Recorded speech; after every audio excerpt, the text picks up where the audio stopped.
When Plastidipping a car logo, the first thing you're going to want to do is use soapy water, preferably dishwashing soap because it's great on grease, and clean the surrounding area of the emblem going to be Plastidipped. You want to make sure that it's free of any kind of dirt, debris, or grease specifically because it can cause the Plastidip not to adhere.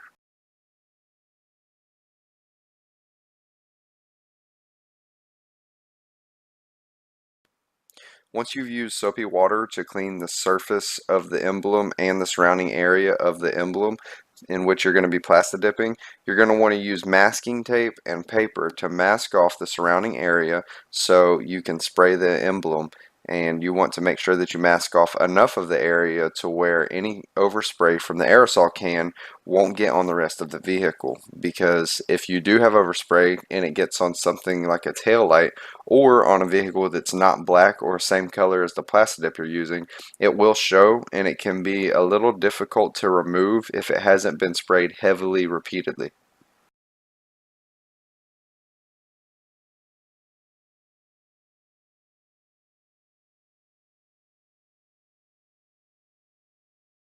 Once you've finished masking off the surrounding area, you're going to start applying your Plastidip. It's going to come from an aerosol can, so whenever you do this, you're going to want to make sure that you spray it from as many angles as possible. Starting from your first coat, you're going to want to spray it kind of lightly. Once it's dried, you're going to check it, and then once it's dried, you're going to start applying your second layer.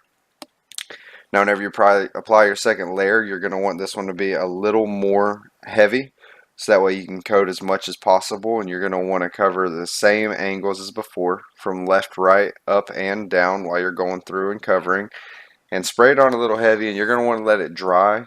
Typically, if a light coat, you're going to want to wait 10 minutes. After you've sprayed a heavier coat, you're going to want to wait closer to about 30 minutes between sprays. And then after 3 coats, the second two being heavy and hitting it from multiple angles, you should be good to go.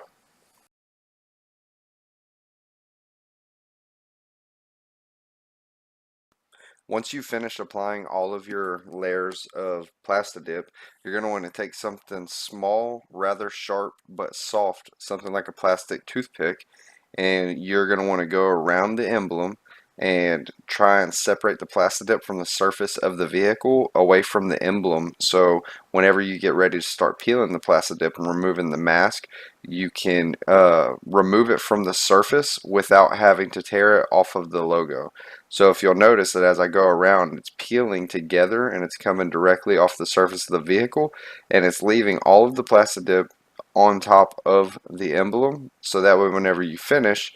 you will have Plastidip still on the emblem and not on the surface of the vehicle, and it'll come off clean. Sometimes you'll have little bits in between there and you're going to have to use that toothpick to kind of get it out, but once it's all said and done, you've got a Plastidip logo.